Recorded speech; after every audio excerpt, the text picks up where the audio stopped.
என் புரட்சிகர வணக்கம். ரிவால்ட் என்ற ஆங்கில வார்த்தையை தமிழில் முதலில் அறிமுகப்படுத்தியது மகாகவி பாரதி அவர்கள் தான். எல்லா சொல்லும் பொருள் குறித்தனவே என்கிறது தொல்காப்பியம். பாரதி இது சொல்லா இல்லை, இந்த பாறையே தன் பாவால் அதிர வைத்த மந்திர சொல் அல்லவா. மந்திர சொல் கூட ஒலித்தால் தான் சத்தம் கேட்கும். ஆனால் பாரதி என்ற சொல்லோ நினைத்தாலே நினைப்போரின் குருதியை சூடேற்றும் அல்லவா.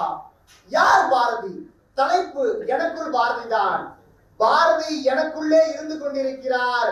இந்த சமூகத்தின் அவலங்களை பார்த்து ஒவ்வொரு நிமிடத்திலும் ஒவ்வொரு நொடியிலும் குதித்து எழுகிறார் என்றுதான் நான் சொல்ல வேண்டும். எனக்குள் பாரதி எப்படி இருக்கிறார்? ஒரு தேசப்பற்றை விதைப்பவராக இருக்கிறார். செந்தமிழ் நாடுனும் போதினிலே இந்த தேன் வந்து பாய்ந்து காதினிலே, என் தந்தையர் நாடுன்ற பேச்சினிலே ஒரு சக்தி பிறந்தது மூச்சினிலே என்று பாரத நாட்டின் தேசப்பற்றை ஒவ்வொரு இடத்திலும் விதைக்க வேண்டும் என்கிறார். ஒரு சமுதாயம் எப்படிப்பட்ட சமுதாயமாக இருக்க வேண்டும்? எல்லாருக்கும் எல்லாம் கிடைக்கின்ற சமுதாயமாக இருக்க வேண்டும் என்று பொது உடைமை சமுதாயத்தை அன்றே பேசியவர் அவர். 30 கோடி ஜனங்கள் இந்த சமுதாயத்தில் வாழ்கின்றனர். 30 கோடி ஜனங்களின் சங்கம் அனைவருக்கும் பொது உடைமை, ஒப்பில்லாத சமுதாயம், உலகத்துக்கு ஒரு புதுமை, வாழ்க பாரத சமுதாயம் வாழ்கவே என்று கூறியிருக்கிறார். ஒரு சமுதாயமானது பொது உடைமை சமுதாயமாக இருந்து விட்டால் போதுமா? இங்கு வாழ்கின்ற ஒவ்வொரு மனிதனுக்கும் உணவு கிடைக்க வேண்டும் என்கிறார். தனி மனிதனுக்கு உணவில்லை என்று ஜகத்தினை அழித்திடுவோம் என்றார் மகாகவி பாரதி அவர்கள்.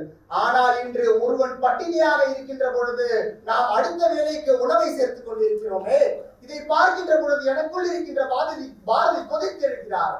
ஒரு சமுதாயம் எப்படிப்பட்ட சமூகமாக இருக்க வேண்டும்? பாரதி அவர்கள் தன்னுடைய பிறப்பின் அடையாளமான பூநூலை கழற்றி வைத்துவிட்டு தன்னுடைய குடும்பத்திற்கு ஒரு தாழ்த்தப்பட்டவனை கனகலிங்கத்தை அழைத்து வந்து அவனுக்கு பூநூல் போட்டு இன்று முதல் நீ பிராமணன் என்று சொன்னாரே, அங்கே சமூக சீர்திருத்தத்தை வித்திட்டவர். இன்று நாம் அப்படியா இருக்கின்றோம்? காக்கை குருவி கூட எங்கள் ஜாதி என்று சொன்னவர். ஆனால் இன்று மனிதனுக்குள்ளே சொந்த மதத்துக்குள்ளே இவன் என் சாதிகாரன் இவன் என் ஜாதிகாரன் என்று பிரிவினை பேசிக் கொண்டிருக்கிறோமே. வேங்கை வயலில் என்ன நடந்தது? இதை பார்க்கின்ற பொழுது எனக்குள் இருக்கின்ற பாரதி குதித்தெழுகிறார் என்றுதான் நான் சொல்லுவேன். வேங்கை வயலில் மனிதர்கள் குடிக்கும் தண்ணீரில் மலத்தை கலக்கின்றனர். அந்த மக்கள் பின்னால் பேட்டியில் கூறுகின்றனர், நீங்கள் எங்களுக்கு விஷத்தை கலந்து கொடுத்திருந்தால் கூட பரவாயில்லை, நாங்கள் செத்து போயிருப்போம், மனிதர்களாக எங்களுக்கு மலத்தை கலந்து கொடுத்திருந்தாரே. எனக்குள் இருந்த பாரதி எப்படி புதுமையாக இருக்க முடியும்? இப்படிதான் அவரும் கொதித்திருந்தார். இந்த சமூகத்தை பார்க்கின்ற பொழுது பட்டங்கள் ஆள்வதும் சட்டங்கள் செய்வதும் பார்வையில் பெண்கள் நடத்த வந்தோம் என்றோமே.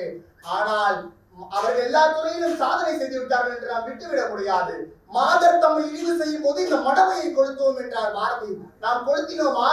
மணிப்பூரில் 2 பெண்கள் நிர்வாணமாக நடந்து செல்கின்ற பொழுது இந்த தேசமானது என்ன செய்தது? அவர்களுக்காக என்ன செய்தது? நாம் அவர்களுக்காக குரல் கொடுத்தோமா? இதை பார்க்கின்ற பொழுது எனக்குள்ளே இருக்கின்ற பாரதி கொதித்திருக்கிறார். பாரதி எனக்குள் சரியான விதையாக தான் விதைக்கிறார். ஆனால் எனக்குள் அவர் அமைதியாக கிடைக்கின்றார். அவருடைய வெளிப்பாடு கவிதைகளாக இருந்து செயல்பாடாக மாறுகின்ற பொழுது இந்த சமுதாயம் நிச்சயமாக மாற்றம் அடையும் என்பதுதான் நிதர்சனமான உண்மை. எல்லோரும் ஓர் குலம், எல்லோரும் ஓரினம், எல்லோரும் இந்திய மக்கள், எல்லோரும் ஓர் நிலை, எல்லோரும் ஓர் விலை, எல்லோரும் இந்திய மன்னர். ஆம், எல்லோரும் இந்திய மன்னர் என்று எல்லாருக்கும் ஆளுமையை கொடுத்தவர் மகாகவி பாரதி அவர்கள். இந்த சமுதாயத்தில் செல்வ தகுதி அதிகமாக இருந்தால் அவன் பெரியவன் என்றும், செல்வ தகுதியும் வறுமை சூழலும் கம்மியாக இருந்தால் அவனை சிறியவன் என்றும் சொல்வது எந்த சமுதாயத்தில் ஒத்து வரும்? ஏழை என்றும் அடிமை என்றும் எவனும் இல்லை, சாதியில் இழிவு கொண்ட மனிதன் என்பது இந்தியாவிலே இல்லை என்று சொன்னாரே மகாகவி பாரதி அவர்கள். ஆனால் இன்று அப்படித்தான் நடக்கின்றதா? சமூக சீர்திருத்தத்தை செய்தவர், சமத்துவத்தை பேசியவர். இன்னும் சொல்ல போனால் பாரதி அவர்களுக்கு ஜாதி என்ற வார்த்தையே பிடிக்காது. ஒருமுறை கனகலிங்கம் அவரிடம் வந்து கேட்கிறார், உங்களுக்கு தாழ்த்தப்பட்டவன் திராவிடர் ஆரியர் என்ற சொல் எந்த சொல்லு உங்களுக்கு பிடிக்கும் என்று. அதற்கு மகாகவி பாரதி சொல்கிறார், எனக்கு சாதியும் பிடிக்காது, தொண்டைக்காயும் பிடிக்காது, சாதி என்ற வேற்றுமையும் பிடிக்காது, இவன் தாழ்த்தப்பட்டவன், இவன் ஆரியர், இவன் திராவிடன் என்ற சொல்லும் எனக்கு பிடிக்காது என்று சொன்னாரே. அந்த வகையில் பாரதி சமூக சீர்திருத்தத்தை செய்திருக்கிறார். எல்லாருக்கும் சமமான சமுதாயத்தை வென்றார். கடைசியாக இது ஒன்றை கூறி நிறைவு செய்கிறேன். கொஞ்ச நாட்களுக்கு முன்பு ஒலிம்பிக்கில் நான் பார்த்திருப்போம், வினேஷ் பூகத் என்ற பெண்ணுக்கு நடந்தது என்ன? அரசியலில் விளையாட்டு இருக்கலாம், ஆனால் விளையாட்டுக்குள் அரசியல் இருந்தால் இந்தியாவின் மகள் தோற்கடிக்கப்பட்டிருக்கிறார். இந்திய ஒலிம்பிக் அரசாங்கம் உலக ஒலிம்பிக் அரசாங்கத்திடம் பேசவில்லை. ஏன் பேச்சுவார்த்தை நடத்தவில்லை? ஒரு இந்திய நாட்டின் பெண்மணி ஒலிம்பிக் வீட்டுக்குள் கடந்து கொண்டு அவர்கள் அத்தனை பேர் கும்பலாக எந்நாட்டு பெண்மணி என்று சொல்லவே வீதி சென்றோமே. ஆனால் அந்த 5 நிமிடம் முடிந்துவிட்டது.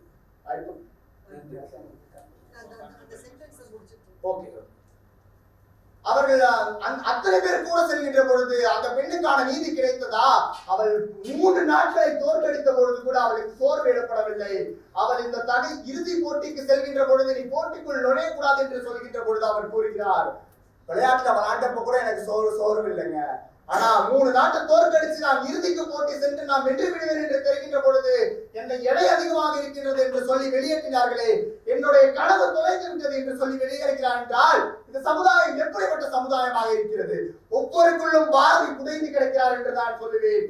ஆனால் பாரதி வெளியே வர ஆரம்பித்தால் இந்த சமுதாயம் நிச்சயமாக சமூக மாற்றத்தை நோக்கி செல்லும் என்று கூறி பாரதி இந்த சமுதாயத்தில் இருக்கின்ற வரை நமக்கு எல்லாம் கிடைக்கும் என்று கூறி விடைபெறுகிறேன். நன்றி, வணக்கம்.